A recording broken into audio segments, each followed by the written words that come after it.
¿Qué nombramientos de Trump tenemos a mano y cuáles son los problemas que implican? Antes de hablar de los de salud, quiero hablar de este señor que se llama Tom Homan y que es el zar de la frontera. El señor ya estuvo en la primera administración de Donald Trump y fue el responsable de la política esta inteligentísima y muy humanitaria, debo decirlo, de separar a las familias. Entonces llegaban unos inmigrantes ilegales con sus dos hijos a cuestas, a los hijos los ponían en un lugar, a ellos los separaban y todavía hasta el día de hoy, muchos años después, hay niños que no han encontrado a sus padres. Eso es lo que ha hecho este señor, esta especie de bestia. Bueno, pues esta especie de bestia ha informado que todo está listo para empezar con las deportaciones en cuanto Donald Trump en enero tome posesión de la presidencia de los Estados Unidos, porque además él está emitiendo políticas y hablando con mandatarios, cosa que ningún presidente electo debería hacer porque no tiene ninguna función real. Tradicionalmente los presidentes electos se quedan calladitos hasta el día que les entregan el poder, pero quedarse calladito, bueno, pues no es una de las habilidades de Donald John Trump. Ahora, estuvo en Texas, como quieran pronunciarlo, me da igual, y ha dicho que está todo listo para empezar y que va a haber las deportaciones, que todos los tontos que dicen, bueno, Donald Trump dice esas cosas pero no las va a hacer, que están equivocados, que él está dispuesto a hacerlo, y el gobierno de Texas ha dicho que está totalmente dispuesto a hacer la plataforma a partir de la cual o en la cual se lancen las deportaciones, por supuesto, a México. Entonces, bueno, todos los que dijeron, no se va a atrever a hacerlo Trump, bueno, pues ahora tienen un problema. Siguiente, vamos a pasar a la salud. Lo menos grave que ha hecho es esto. El cirujano general, el Surgeon General en Estados Unidos, no tiene poder realmente, pero tiene poder de asesoría, de consejería, tanto para darle consejos al presidente, cosa que es muy difícil tratándose de Donald John Trump, como de darle consejos generales de salud a la población.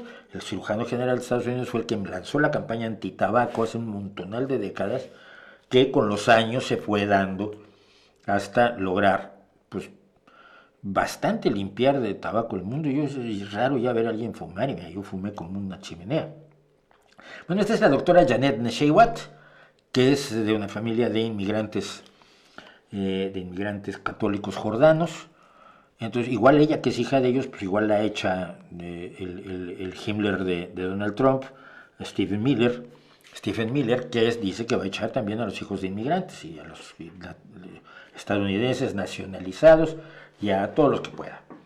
Bueno, este es lo peor. Aquí la vemos vendiendo sus medicinas porque tiene su marca de vitaminas y vende vitaminas la señora.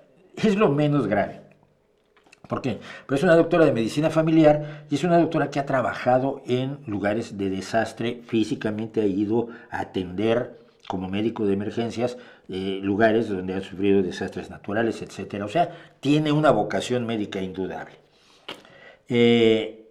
Pero básicamente Donald Trump la conoce porque salía como una de las personas que hablan de medicina en Fox News, y tú sabes que si sales en Fox News acabas en el gobierno de Donald Trump. También es autora de un libro donde habla sobre sus experiencias sobre el poder de la oración, las recuperaciones milagrosas, por eso se llama Más allá del estetoscopio, el libro, sus experiencias en la sala de emergencias y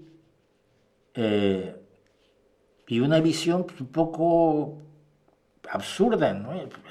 Vamos a rezar, oiga, ¿no sería mejor que le sacara el puñal y le cosiera allí? No, vamos a rezar todos, pues no. Y también ella ha pedido que se prohíba que todos los adolescentes y niños usen redes sociales, cosa que ya he dicho yo aquí que me parece absolutamente una salvajada y he explicado por qué lo creo. Creo que el control tiene que ser mucho mayor del que hemos tenido hasta ahora. Creo que las empresas tienen que tener mayores formas de ofrecernos a los padres, formas de controlarlos, de controlar aquello a lo que tienen acceso nuestros hijos.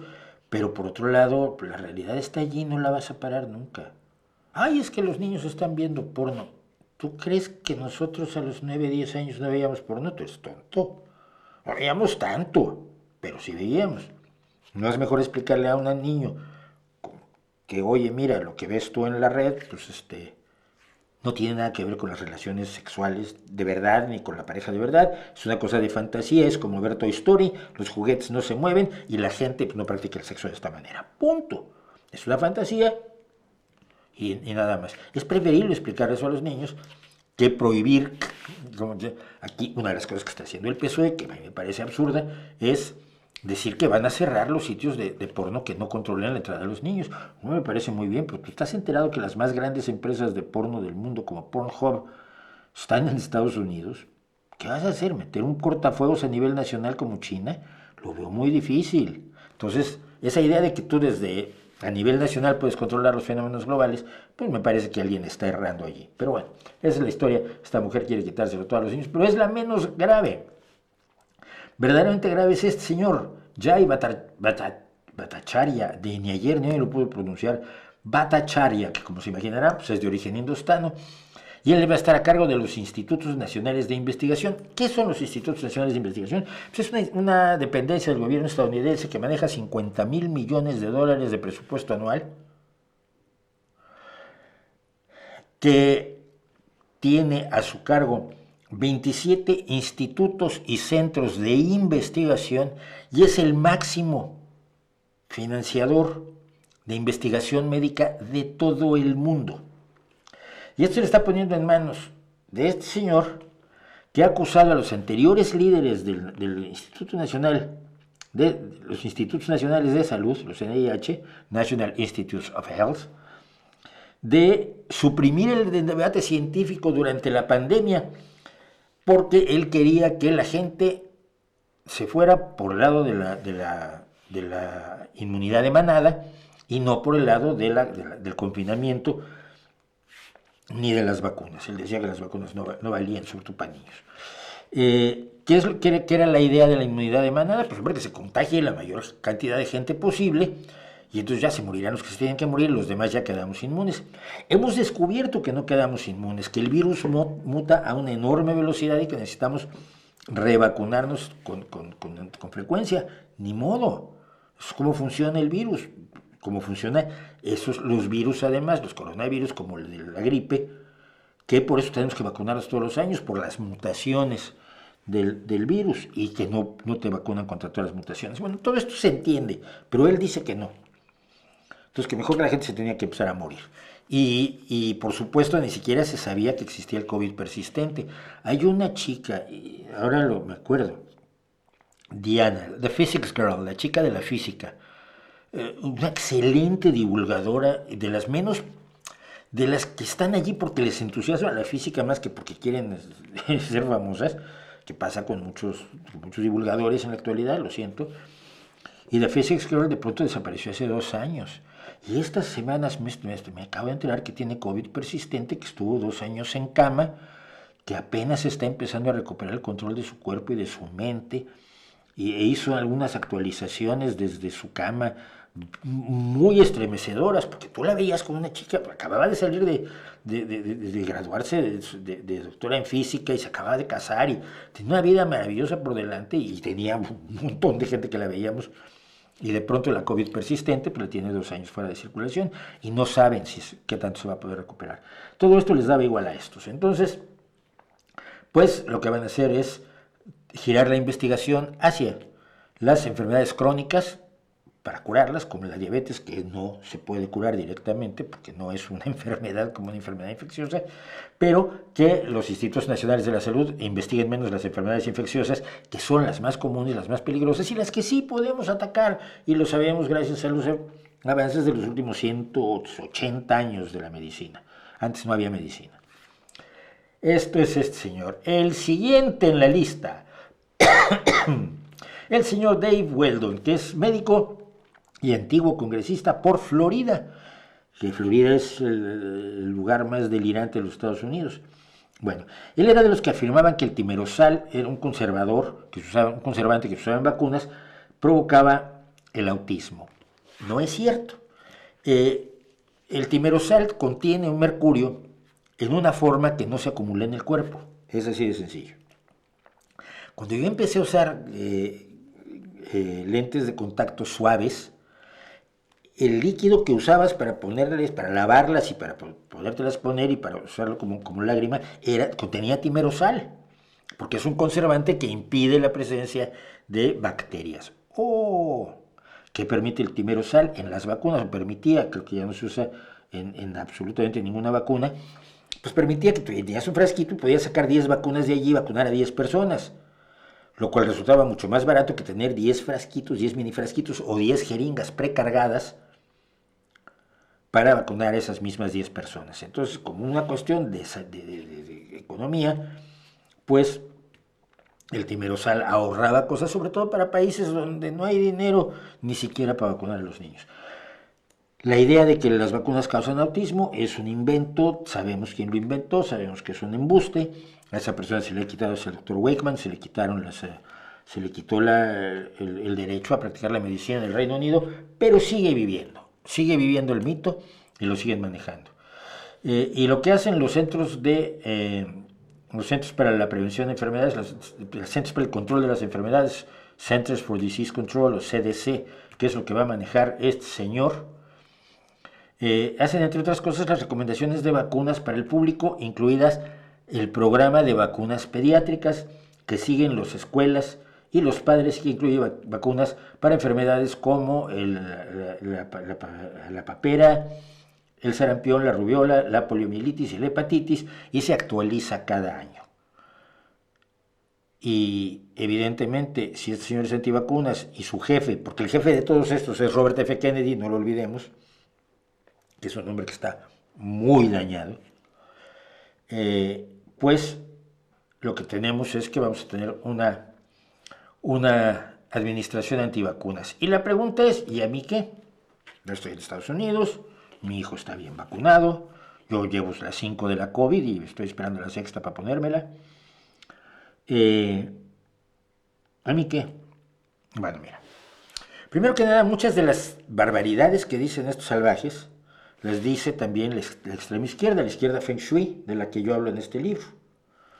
La izquierda que ha abandonado la razón y se ha quedado en el misticismo, en las creencias irracionales, y en esa idea de que los expertos no saben nada. Entonces, pues tengo que obtener mis ideas de alguien que yo creo que sí sabe.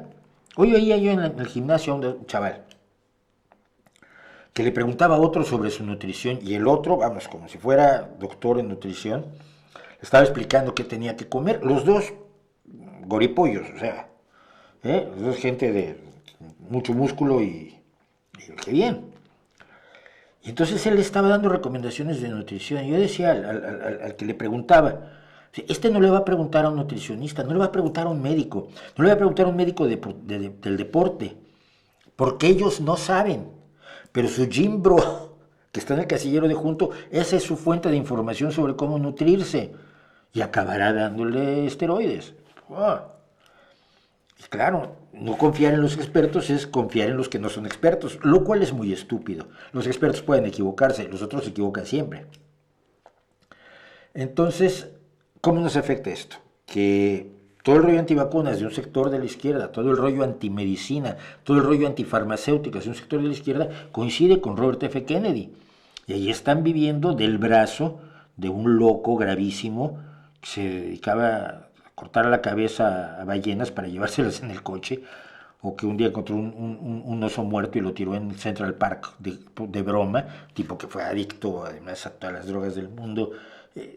Y que no está bien, ¿no? A ver, yo conozco gente que fue adicta y ya no lo es, y me da muchísimo gusto y los quiero muchísimo, pero este hombre está muy perjudicado por el gusano que se comió parte de su cerebro. Hay movimientos antivacunas, antimedicina, anticiencia, antiinteligencia en todo el mundo. En el país en el que estés tú, los hay. Y esos van a estar empoderados y se van a sentir empujados, validados por el manejo que se haga de la salud en los Estados Unidos. Y te van a decir que muchos de ellos eran anti-yanquis, de los de absurdos, no de los que somos críticos de lo malo de los Estados Unidos. Estados Unidos todo está mal, pero allí, cuidado, porque eso lo hacen en Estados Unidos. Ya descubrieron que las farmacéuticas son malísimas y por lo tanto no hay que tomar medicinas, sino hay que tomar tés y hierbitas y volver a morir a los 34 años de media. Eso es lo que lo que puede generar en el resto del mundo, porque Estados Unidos sigue siendo el imperio, nos guste o no, en lo político, en lo económico y en lo cultural, y puede traernos muchísimos problemas. Quizás entramos en una era de cierto oscurantismo y lo que queda es preservar el conocimiento y defender el conocimiento y luchar en contra del oscurantismo. Porque a la larga, cuando empiece a costar vidas esto, por desgracia, será cuando algunas personas digan, igual hay que preguntarle a un médico antes que a Robert F. Kennedy sobre la salud.